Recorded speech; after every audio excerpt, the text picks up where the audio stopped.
살아가면서 참 알 수 없는 게 많다라는 생각이 들 때가 여러 번 있습니다. 우리는 다 잘 알고 대비하고 살아가십니까? 내일 날씨는 어떨 것 같습니까? 우리나라에서는 기상에 대해서 미리 알려주는 기상청이 있는데 우리나라가 가지고 있는 슈퍼컴퓨터가 세계적으로도 빠지지 않는 수준의 능력을 가지고 있다고 합니다.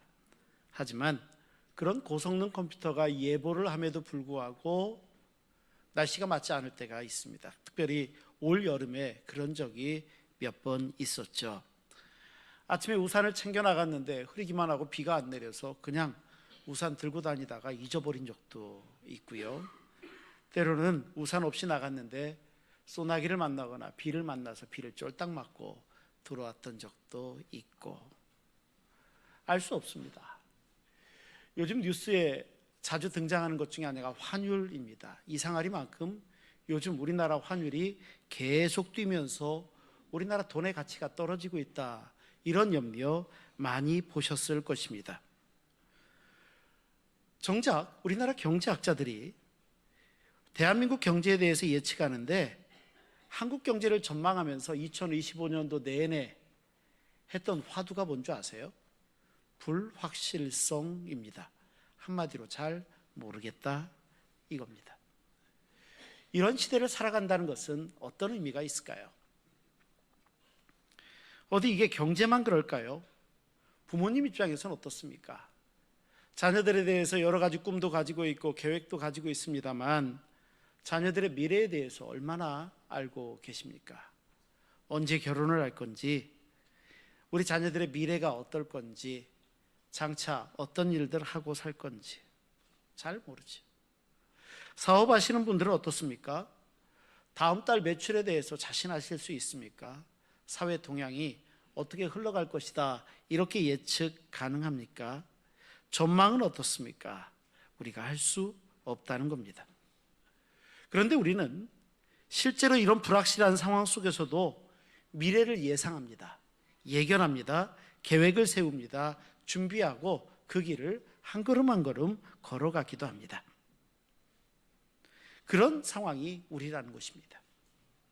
그런데 정말 인정하고 싶지는 않지만 정말 답을 알 수 없는 질문을 우리는 다 한 가지씩 가지고 있는 것 아십니까? 그 질문이 뭐냐면 내가 언제까지 살 것인가, 이겁니다. 나는 언제까지 살 것인가? 의학이 발달했습니다. 평균 수명이 늘어가는 것도 틀림없습니다. 건강검진도 합니다. 우리나라는 2년에 한 번씩 국가에서 강제로 건강검진하게 할 정도로 의술이 발달한 나라이기도 합니다. 건강에 좋다는 음식이 TV에 나오기라도 하면 당장 마트에 가면 그게 제일 먼저 팔릴 정도로 건강이 좋다는 음식도 많이 먹습니다만 우리 인생의 개인의 종말이 언제까지인지, 나는 그 앞에 어떻게 서 있는지, 이 세상의 종말은 언제까지인지 아무도 모른다는 것입니다. 그리고 오늘 본문은 주님이 그 마지막에 관하여 말씀하고 계십니다. 우리가 알 수 없는 이 순간을 위해서 우리는 그러면 어떻게 살아갈 수 있겠습니까? 주님께서는 37절에 그 당시 상황을 이렇게 기록하고 있습니다. 노아의 때와 같이 인자의 임함도 그러하리라 라는 말씀입니다. 주님께서 제자들에게 들려주셨던 이 말씀은 자그마치 노아 시대까지 거슬러 올라가고 있는 것을 보게 됩니다. 창세기 6장에서 8절까지 노아 시대 사람들의 모습이 기록되어져 있는데 그 시대는 하나님을 아는 지식이 사라진 시대다, 이렇게 이야기했는가 하면 창세기 6장 5절과 11절 말씀은 사람의 죄악이 세상에 그 당시에 가득했고 항상 악했고 부패와 포악이 가득했다, 이렇게 기록하고 있는 세상이었습니다. 하지만 문제는 사람들이 자신들이 지금 서 있는 자리가 어디인지, 그리고 어떤 상황에 처해 있는지 이거를 깨닫지 못했다는 것입니다. 깨닫지 못하고 그렇게 안타깝게 쭉 지나갔던 시간이 자그마치 120년입니다. 이 120이라는 년이라는 숫자가 왜 나오게 되냐면 노아가 산 위에 방주, 배를, 거대한 배를, 방주를 짓는 데 걸린 시간이 120년입니다. 아마 사람들은 노아에게 와서 말했을 거고 대화도 했을 것이고, 어떤 사람은 노아에게 미쳤다고 말하는 사람도 있을 것이고, 어떤 사람은 이유를 듣고자 했을 수도, 아니면 당연히 듣지 않았을 수도, 그러니까 변하지 않았을 수도, 이런 상황이 노아 시대의 상황이었습니다. 38절 말씀을 보니까 그 상황을 이렇게 기록합니다. 홍수 전에 노아가 방주에 들어가던 날까지 사람들이 먹고 마시고 장가들고 시집가고 있었다, 이렇게 이야기합니다. 그들은 그 순간에도 먹고 마셨다는 겁니다. 물론 먹는 것, 마시는 것, 이 모든 것들은 하나님의 창조 질서 가운데 있는 것이기 때문에 그 자체가 죄다라고 말할 수는 없습니다. 그런데 문제가 있다면 그것은 그들의 시선이 아직 오직 자기들 눈앞에 벌어지고 있는 일상, 거기에만 그들의 시선이 고정되어져 있다는 것, 이것이 문제라는 것입니다. 그래서 그랬을까요? 그들의 마음 가운데는 늘 그랬듯이 언제나 앞으로도 다 평안할 것이다, 이런 똑같은 이야기를 했었을는지도 모릅니다. 계속된 노아의 경고는 저 사람 그냥 아주 종교적인 광신도야, 아주 광적인 미친 어떤 이런 말을 들었을지도 모르는 그런 모습으로 지내왔을 것입니다. 39절 말씀을 보니까 이게 언제까지, 홍수가 나서 그들이 다 멸하기까지 그들은 깨닫지 못했다라는 말이 바로 그 상황이었을 것입니다. 아마 그러다가 어느 날 비가 내렸을 것입니다. 그리고 그 비는 그치지를 않습니다. 성경의 표현은 이 상황을 이렇게 기록합니다. 땅에서 기품의 샘들이 터져 나왔고 물이 불어났다, 이렇게 성경은 기록하고 있습니다. 결국 이들이 헤어나오지 못하는 이런 상황에까지 처하고 나서야 아마 그들의 마음 가운데는 노아가 옳았구나, 노아의 이야기가 진짜였구나, 이렇게 생각했을 것입니다. 하지만 이미 창세기 7장 16절에 보면 방주의 문을 하나님이 닫으셨다 이야기합니다. 하나님이 방주의 문을 닫으시니까 아무리 그들이 애원해도 하나님은 그 문을 다시 열지 않으셨습니다. 노아 시대의 가장 큰 비극은 그들이 알 수 없는 미래가 그들 앞에 있음에도 불구하고 그들은 두려워하지 않았다는 것이고, 오히려 미래도 심판도 변화도 언제고 없을 것이다, 이렇게 착각하고 있었던 바로 그때라는 것입니다. 그들 앞에 있었던 많은 증거들, 경고의 순간들, 그렇게 흘러갔던 120년의 시간들, 도무지 깨닫지 못했던 그들의 영적인 무감각, 바로 그것입니다. 바로 그 상황에 대해서 주님이 말씀하시죠. 그런데 말씀이 여기서 끝나지를 않습니다. 주님은 계속 말씀하십니다. 40절과 41절의 말씀인데 우리 한번 이건 같이 읽어볼까요? 같이 읽겠습니다. 그때 두 사람이 밭에 있음에 한 사람은 데려가고 한 사람은 버려둠을 당할 것이요, 두 여자가 맷돌질을 하고 있음에 한 사람은 데려가고 한 사람은 버려둠을 당할 것이니라. 아멘. 자, 두 사람이 먼저 나옵니다. 그런데 이 두 사람은요, 같은 순간 한 자리입니다. 함께 밭을 메고 있습니다. 같은 하늘 아래에 있습니다. 같은 땅을 그들은 딛고 있습니다. 또한 그들이 한 일도 같은 일을 하고 있었습니다. 겉으로 보면 이 두 사람은 전혀 차이를 느낄 수 없는 사람들입니다. 하지만 그날이 오니까 한 사람은 데려감을 당했고 한 사람은 버려둠을 당했다, 이렇게 말씀하시지요. 이어서 주님이 말씀하신 것은 두 여인에 관한 이야기입니다.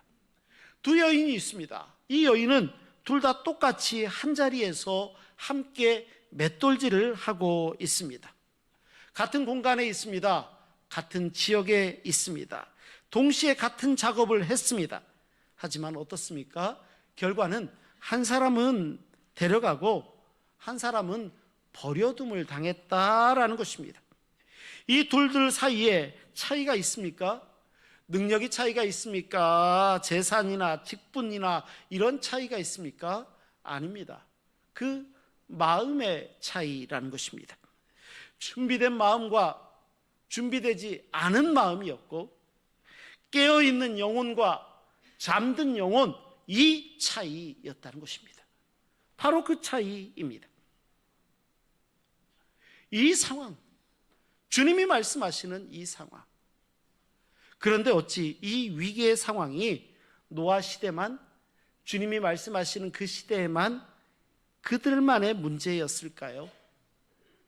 오늘 우리 시대는 괜찮습니까? 한치 앞을 예상하지 못하는 시대를 산다는 것은 똑같지 않나요? 지난주 화요일입니다. 11월 26일 화요일 오후, 홍콩 타이포구의 왕푸코트 아파트 단지에 32층짜리 고층 아파트가 8개 동이 있었고, 약 2천 가구가 살고 있었고 4,800여 명이 그곳에 있었습니다. 그날은 아마 그저 평범한 일상이었을 것입니다. 누구는 점심 식사를 하셨던 분도 계실 거고, 누구는 식사를 마치고 설거지를 하고 계셨던 분도 있을 것 같습니다. 식사 후에 누군가는 소파에 앉아서 TV 뭐 하나 하고 텔레비전을 보셨던 분도 계실 것이고, 집에 있었던 학생들이라면 아마 공부도 하고 있었을 것입니다. 식후에 낮잠이라도 좀 자야 될까 낮잠을 주무시는 어르신도 계셨을는지도 모르겠습니다. 그날 홍콩의 날씨는 매우 건조했다고 합니다. 기상청에서는 화재 위험 경보 중에 가장 높은 단계인 적색 경보를 발령했던 날입니다. 마침 또 아파트 단지는 리모델링 공사 중이었고, 건물 외벽은 대나무 비계와 녹색 그물로 둘러싸여 있었습니다. 그냥 평범한 화요일 중에 하루 이랬을 것입니다. 그런데 어느 순간 건물 외벽에 비계에서 불이 붙었습니다. 건조한 날씨였고 가연성 소재의 그물망이 있었고 강한 바람까지 만나고 나니까 불길이 순식간에 번져 나갔다고 합니다. 30분도 채 지나지 않아서 8개 동 중에 7개 동으로 불이 확산됩니다. 창문은 공사 때문에 스티로폼 보드로 다 막혀 있었고 계단은 연기로 가득했다고 합니다. 어떤 이들은 23층에서 도와달라고 연락이 오고, 어떤 이는 25층에서 높은 곳에서 구조를 기다렸지만 이윽고 그들의 모든 신호는 끊어지고 말았습니다. 제가 뉴스를 확인하는 순간까지 현재까지 사망이 128명, 200여 명의 여전히 실종 상태로 아직 찾지 못했다라는 기사까지 제가 봤습니다. 그저 평범한 일상인 줄 알았습니다. 그런데 그들 중에 누가 그 시간이 자기들의 마지막 시간일 것이다, 그렇게 예상한 사람이 누가 있었겠습니까? 아직 채 1년도 되지 않은 작년 12월 29일 우리나라 무안공항에서 있었던 일 기억나십니까? 주일날 아침이었습니다. 태국 방콕 수완나폼에서 한국으로 돌아오던 제주항공 여객기의 181명은 역시 그냥 평범한 날일 거라고 생각하고 돌아왔습니다. 아마 그들의 마음속에서는 아이고 집에 가서 빨리 쉬어야겠다, 아니면 이제 이틀 뒤면 새해에 이런 계획을 세워야지. 하지만 단 몇 분 만에 179명의 생명이 그만 잃고 말았습니다. 이 두 사건 11개월 시간 차이가 있지만 공통되었던 상황이 왠지 우리의 마음을 너무 무겁게 합니다. 우리는 언제나 내일이 있는 것으로 굳건하게 믿습니다. 삶을 예측합니다. 또 거기에 맞춰서 계획을 나름 세우지만 잘 생각해 보면 모든 게 다 불확실합니다. 2025년 경제 전문가들이 내내 경제를 예측하면서 썼던 단어가 불확실성이라는 단어라는 게 너무 한마디로 모르겠다는 말 아닙니까? 모르겠다, 이거 아닙니까? 전문가들조차 확신하지 못한다는 겁니다.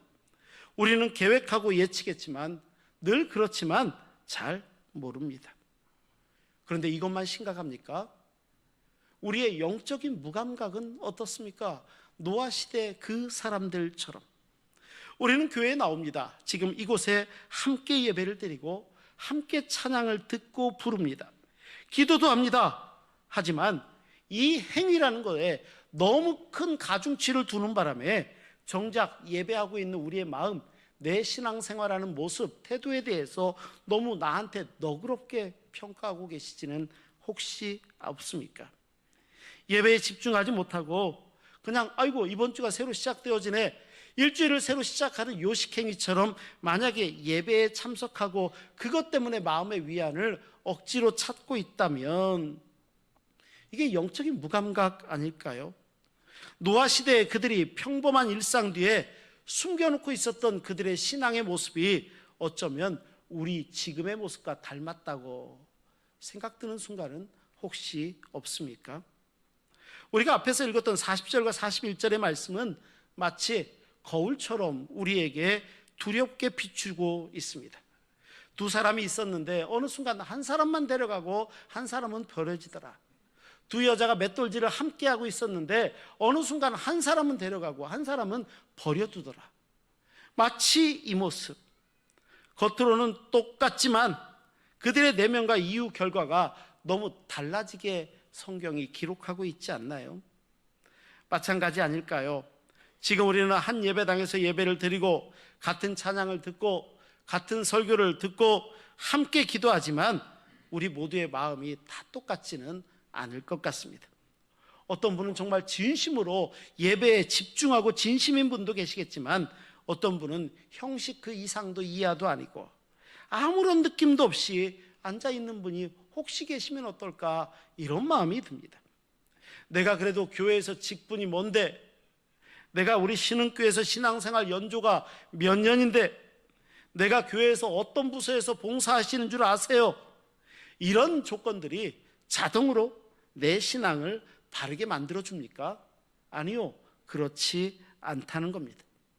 그래서 우리는 잘 준비되어야만 합니다. 내 일상, 여기에만 매몰되어져서 정작 중요한 나의 영적인 현실들을 바로 깨닫지 못한다면 안 되는 것입니다. 나는 지금 하나님을 바르게 향하고 있는가? 내 일생은, 내 삶은 오직 주님만 바라보고 있는가? 이걸 살펴봐야 됩니다.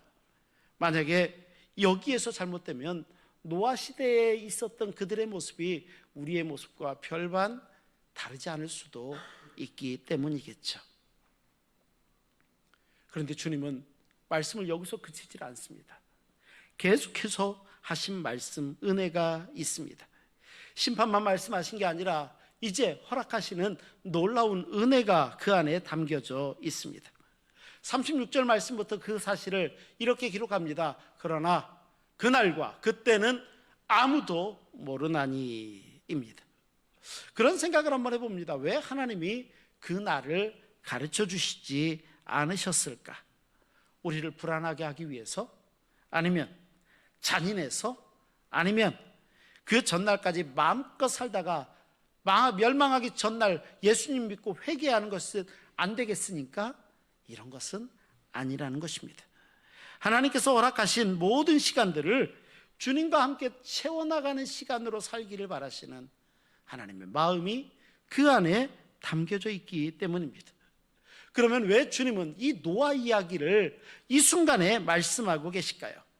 노아의 이야기는 어떤 의미가 있을까요? 이것은 다름이 아니라 우리를 향한 사랑의 마음이 담겨져 있다는 것입니다. 정말 사랑하면요, 경고합니다. 그러지 않나요? 아침에 자녀들이 학교에 갑니다. 직장을 나갑니다. 다녀오겠습니다. 인사를 하면, 학교 다녀오겠습니다. 인사를 하면 부모님들이 뭐라고 합니까? 당연히 하는 말이 있습니다. 얘야, 차 조심해라. 길 조심해라. 횡단보도로 건너라. 사람들이 이러면 도와줘야 된다. 당연히 이야기하지 않습니까? 왜요? 사랑하니까입니다. 마찬가지입니다. 주님께서 깨어 있어라. 이 말씀도 역시 우리를 사랑하시는 주님의 마음이 그 안에 담겨져 있다는 것입니다. 노아 시대에 방주를 만들었습니다. 그리고 만드는 120년 동안 기다리십니다. 이게 하나님의 마음입니다. 사람들이 회개하고 돌아오기를 바라는 것입니다. 문이 닫히기 전에는 누구라도 들어올 수 있었습니다. 누구라도 구원받을 수 있었습니다. 그런데 그러지 않았다는 거죠. 그래서 노아의 방주가 가지고 있는 영적인 의미가 있는데 이것은 바로 예수 그리스도를 예표한다는 의미입니다. 방주 안에 있는 사람들은 구원을 받았습니다. 하지만 방주 밖의 사람들은 심판을 받았습니다. 마찬가지입니다. 우리가 예수 그리스도 안에 있을 때 우리는 구원받은 하나님의 백성입니다. 하지만 예수 그리스도 밖에 있는 사람은 심판의 대상이 됩니다. 방주에 들어가는 문이 있습니다. 주님은요, 당신이 문이다 말씀하십니다. 요한복음 10장 9절 말씀해 보면 주님 말씀하시죠. 내가 문이니 누구든지 나로 말미암아 들어가면 구원을 받고 말씀합니다. 구원의 문이 되어주시는 분이 우리 주님이십니다. 주님이십니다. 노아의 방주의 문을 들어간 이가 구원받았듯이 오직 한 길 예수 그리스도를 통해서만 우리가 구원을 받게 됩니다. 그래서 우리가 꼭 기억해야 될 것이 있습니다. 이 순간 방주의 문이 아직 열려 있다는 것입니다. 아직 열려 있습니다. 예수님께로 나아가는 길은 아직 열려 있습니다. 닫히지 않았습니다. 회개하고 구원받을 기회가 아직 있다는 것입니다. 너무나도 안타깝고 속상하고 마음이 참 무겁습니다. 지난 화요일에 홍콩에 있었던 사건이나 1년 전 무안공항에 있었던 사건이나 절대 이런 일이 있으면 안 되죠. 어떻게 이런 일이 생깁니까? 너무 마음이 아픕니다. 하지만 마음 한편에서 또 다르게 인간이기에 드는 생각이 한 가지 있다면 아직 나한테는 기회가 있다는 것이 얼마나 감사한지요. 얼마나 하나님의 은혜이고 얼마나 위안이 되는지 모르겠습니다. 우리 42절 말씀 한번 같이 읽어볼까요? 본문 42절을 함께 읽겠습니다. 그러므로 깨어있으라. 어느 날에 너희 주가 임할는지 너희가 알지 못함이니라. 아멘. 이 말씀이 경고로 들립니까? 예, 맞습니다. 경고입니다. 하지만 경고뿐만이 아니라 동시에 우리를 초대하고 계시는 음성입니다. 아직 늦지 않았다는 말씀이고, 지금 깨어나라 라고 하시는 말씀이고, 지금 준비하고 주께로 나아가라 이 말씀을 하고 계시는 겁니다. 그러면 우리는 어떻게 살아야 되겠습니까? 가장 먼저 우리는 오늘이 곧 하나님께서 내게 주신 선물이라고 인정해야 됩니다. 오늘 이 순간, 오늘에 있고 예배당에 앉아 있고 내가 생명이 있어서 숨을 쉬고 있다는 것, 그렇게 예배에 참여할 수 있다는 것, 이게 다 하나님의 은혜라는 것입니다. 하나님의 은혜가 아니고서는 아니었습니다. 히브리서 3장 15절의 말씀입니다. 오늘 너희가 그의 음성을 듣거든 경노하시게 하던 것 같이 너희 마음 완고하게 해서는 안 된다. 하나님의 은혜를 누리고 받아들여야 됩니다. 만일 성령 하나님께서 우리의 마음문을 두드리신다면 우리는 회개하고 돌아가야 됩니다. 오늘을 놓쳐서는 안 됩니다.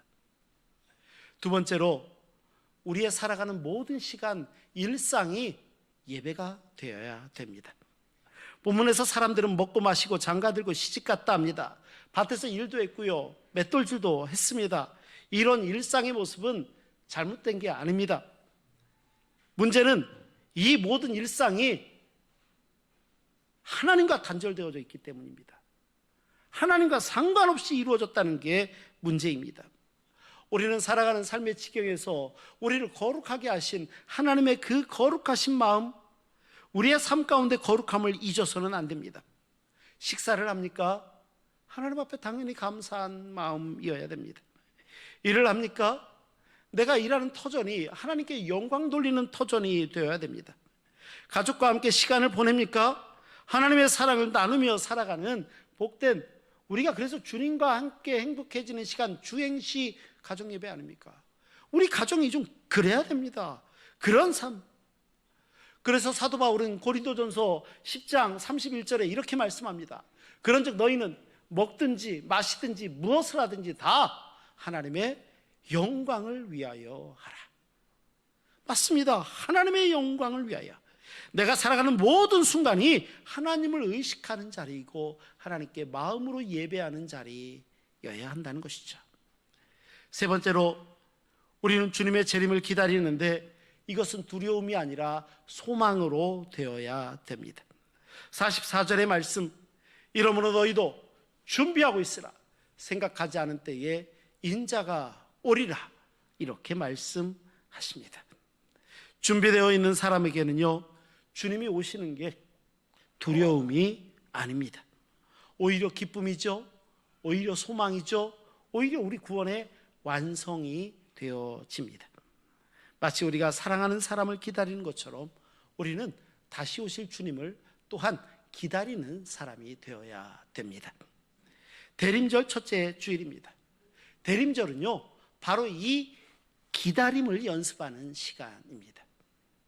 2000년 전 우리를 구원하시고자 이 땅에 오셨던 아기 예수 그리스도, 그분을 기억하는 자리가 대림절이고, 다시 오마 약속하셨던 그 주님을, 약속하신 재림의 주를 소망하며 매일매일 깨어 기다리는 게 재림절입니다. 우리는 대림절을 그렇게 지킵니다. 교회력으로 놓고 보면 또한 한 해가 시작되어지는 순간이기도 합니다. 그래서 우리는 주님을 기다립니다. 왜요? 언제일지 알 수 없으니까 깨어서 기다립니다. 우리가 알 수 없기에 준비합니다. 알 수 없기에 날마다 주님과 동행합니다. 그래서 제목이 알 수 없기에 깨어있는 믿음입니다. 우리는 알 수 없기에 우리의 믿음이 늘 깨어 있어야 됩니다. 이것은 두려움이 아닙니다. 하나님이 주신 은혜입니다. 그래서 가능합니다. 하나님께서는 우리가 항상 최선의 상태로 준비된 마음으로 주님과 함께 살아가기를 원하신다는 것입니다. 오늘 말씀, 이러므로 너희도 준비하고 깨어 있어라, 이 말씀 잊지 마시고, 주님이 언제 오시든지 준비된 자가 곧 주님을 만날 수 있음을 잊지 말고, 그러한 은혜와 기쁨의 날을 우리 믿음 가운데 이루시는 우리 신흥의 성도들 다 되시기 바랍니다. 그 은혜가 있습니다. 기억하십시오. 지금도 주님은 우리를 부르시고 방주의 문은 열려 있습니다. 아직 늦지 않았습니다. 믿음으로 승리하시는 우리 신흥의 권속들이 되시기를 주의 이름으로 축원합니다. 기도하시겠습니다. 거룩하시고 자비로우신 아버지 하나님, 우리는 알 수 없기에 늘 깨어있는 믿음으로 하나님 앞에 서게 하여 주옵소서. 날마다 주님 닮아가고 이 땅 가운데 하나님의 역사를 이루어가는 저희 모두가 되게 하여 주옵소서. 우리 구주 예수 그리스도의 이름으로 기도하옵나이다. 아멘.